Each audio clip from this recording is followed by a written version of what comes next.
Okay, so let's practice this. Let's let capital F arrow be the following vector field. First component is y plus 2z, comma, second component is x plus z to the third, comma, third component 2x plus 3yz squared.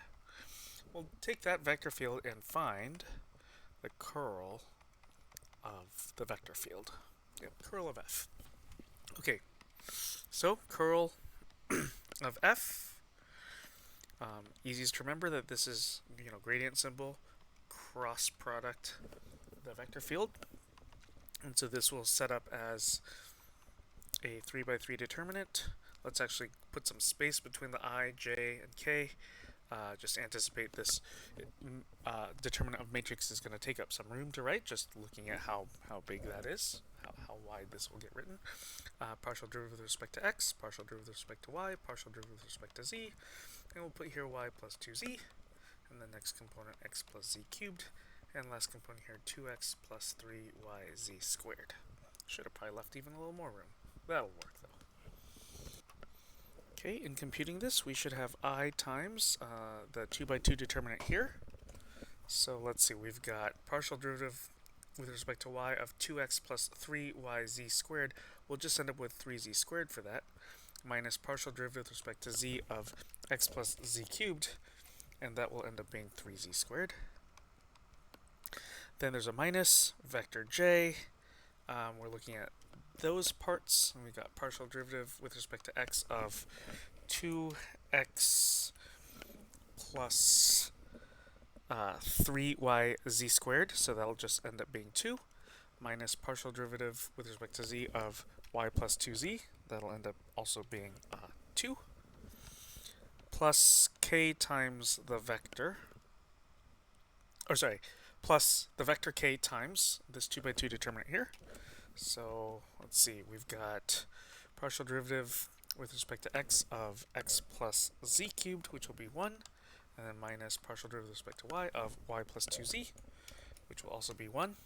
Now if we take a look at this, we've got actually 0i minus 0j plus 0k, and the thing is this minus, well, if it's minus 0, we might as well have plus 0. We'll write this in angle bracket form then as well. So 0, a plus 0 if we like, and then 0.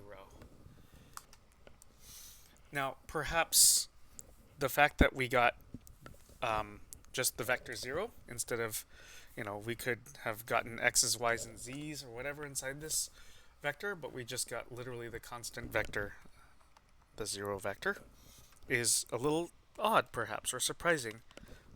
I'd like to note the following. Recall that this vector field here, y plus 2z, comma, x plus z cubed, comma, 2x plus 3yz squared, was the gradient of, this was actually the gradient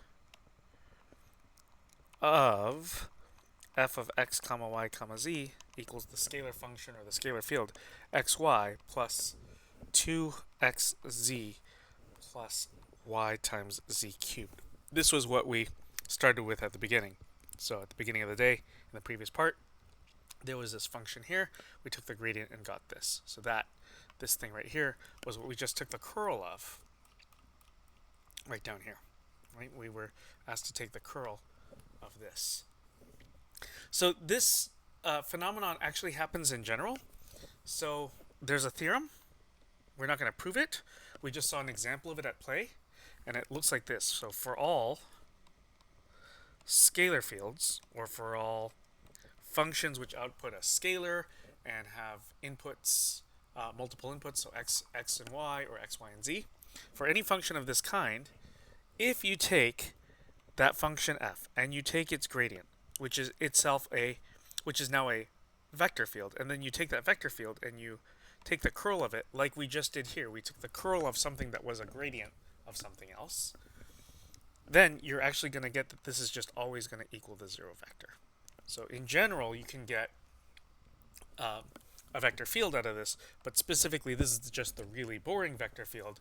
It's, again, remember, a vector field is really a type of function, and it's a constant function in that you always get the 0 vector back. Okay, so we won't prove this theorem, okay, but we'll just, just kind of take this as it is from this one example. And now let's actually move on and note that this vector field, again, the same one here, y plus, sorry, there's just enough stuff going on that I would like to just rewrite this here. So x plus z cubed comma 2x plus 3yz squared. Okay, this vector field is conservative. Recall, right? I mean, the thing is, conservative, well, just really means that there was a potential function. We have it right here, right? So we have, because there's a potential function, f, a potential function. So quite literally by definition, there's a scalar function or a scalar field that we take the gradient of to get this vector field, and that is by definition that the vector field here is conservative. Now, why even bother pointing that out? It's because there's yet another theorem we need to take a look at. We're not going to prove this theorem either, but let's just note that we already have an example of this staring at us. So let capital F equal P, Q, R. Okay, so the components are just labeled with a P, Q, and R. These are in general functions, and capital P, capital Q, and capital R are just shorthand notation for whatever function you have. Okay, so let capital F be a three-dimensional vector field whose domain is R3. This is just a little technicality, so don't worry about this too much. The domain is R3 part. Then,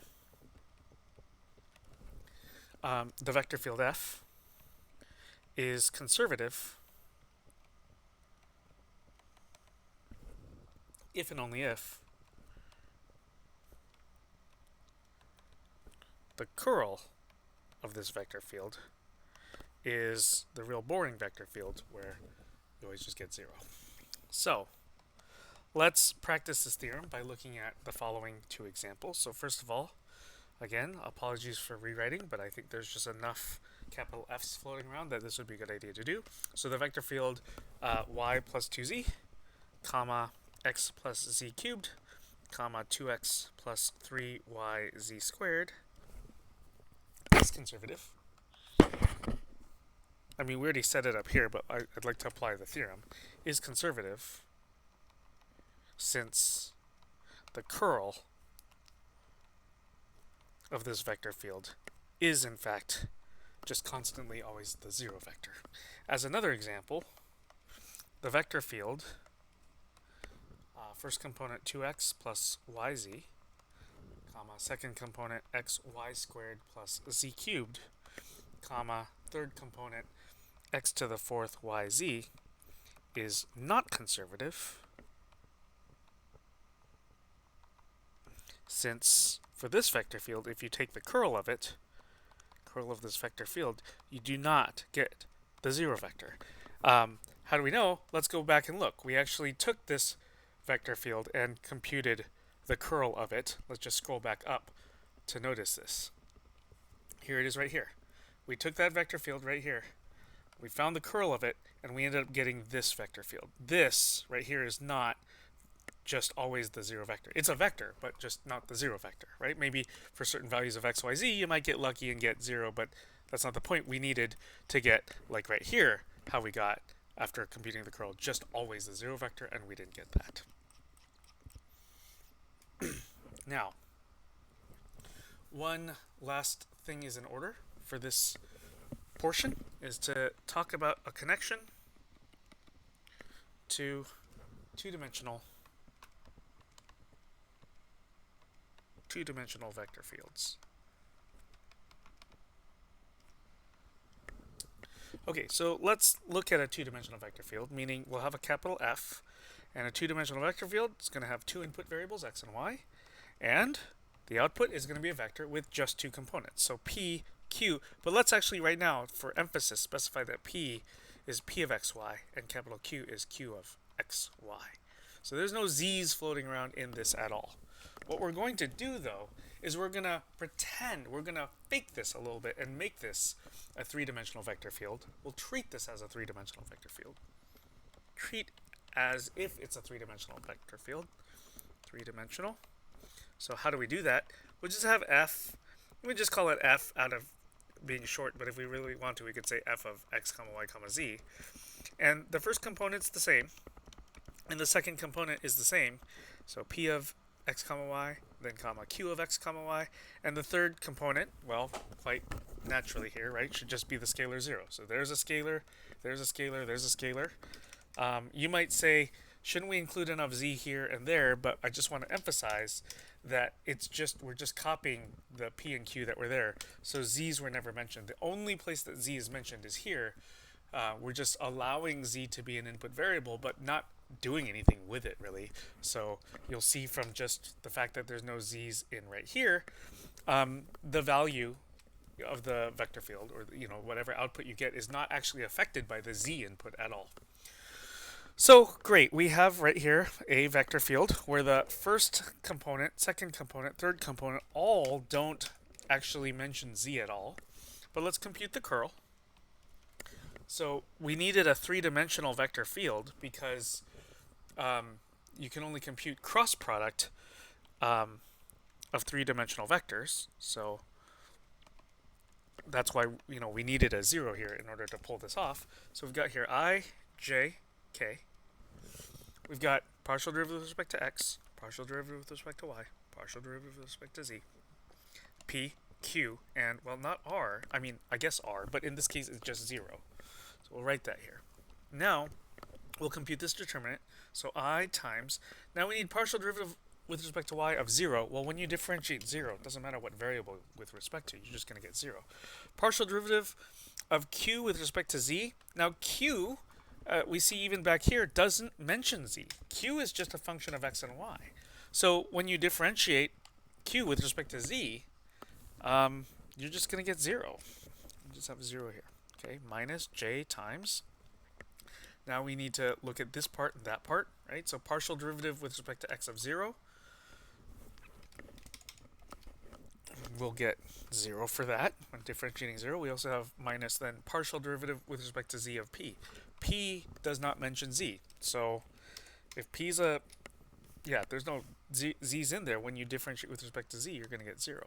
Okay, plus vector k times. Now we need to look at this 2 by 2 determinant.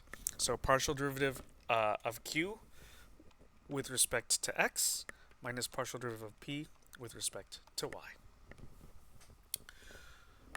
Okay, so let's go ahead and clean up how this looks and we'll just do this in angle bracket form. So 0 minus 0 here would be 0. Because of this minus sign, I guess if you distribute this in, you can just swap the terms, but then 0 minus 0 turns into 0 minus 0, so the second component is 0, and the third component here is partial derivative of q with respect to x minus partial derivative of p with respect to y. Now, this is important enough that we're going to come back to it later. In fact, just in terms of having a symbol where this is going to be easy to find, how about just an exclamation point inside a triangle, just so we can find this easier a little bit later today. So, what are we supposed to notice here is that if we go back to the original setup of a two-dimensional vector field, so if you really have vector field F with first component capital P and second component capital Q. Again, here there's no mentions of z's, but we're borrowing what's going on, just pretending there's a z in there, even though there isn't, turning it kind of temporarily into a three-dimensional vector field. So in this setup, we can tell now that the curl of the vector field would equal the 0 vector if and only if, well, we need this vector here to equal 0. But how's that the 0 vector? How could it be? Well, the first and second components are already 0. We literally just need the third component here to equal 0, right? So we would only need partial derivative of q with respect to x minus partial derivative of p with respect to y to equal the 0 scalar. These, each component of a vector is a scalar. Okay, so no, there better not be an arrow here. That would be incorrect. And then how's this? So this, if and only if that, and then just another way to write this, right? If and only if. We'll just really add this on both sides. And so another way to write this would be partial derivative of q with respect to x is equal to the partial derivative of p with respect to y. The only point of writing it this way is to point out that earlier on a prior day we had seen if f is a two-dimensional vector field, the curl we didn't see it in the curl language, but this translates to f is conservative, right? Just another way to write curl of f as a zero vector we saw from our earlier theorem. So we've seen this f is conservative if and only if q sub x equals p sub y. Okay, just to fit all of these pieces together. So I think this is a good place to put in an interactive question. It's a little bit of a choose your own adventure, and I'll ask you to do this. Go find a two-dimensional vector field f arrow, which is conservative. Don't pick something too boring. Go back, look at some examples we've had or something, right? Pick a two-dimensional vector field that's conservative. And by two-dimensional, I mean there should be two input variables, x and y. And then in addition, the output is a vector of two components, a two-dimensional vector. Okay, then pretend the vector field has three components.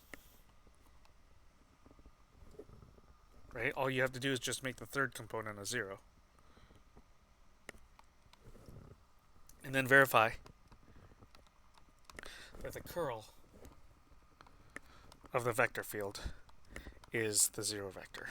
The whole point here for the interactive question is basically to take this over here. The language that's over here, it's fairly close to an actual proof, but the point is, instead of doing things generic, go find a specific vector field.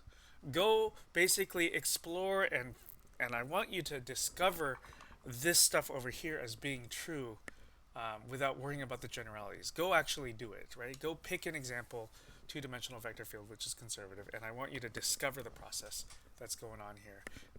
The point is, even if proofs are nice, it's actually sometimes nice just to get your hands dirty and experience what's going on and to discover concretely what is happening.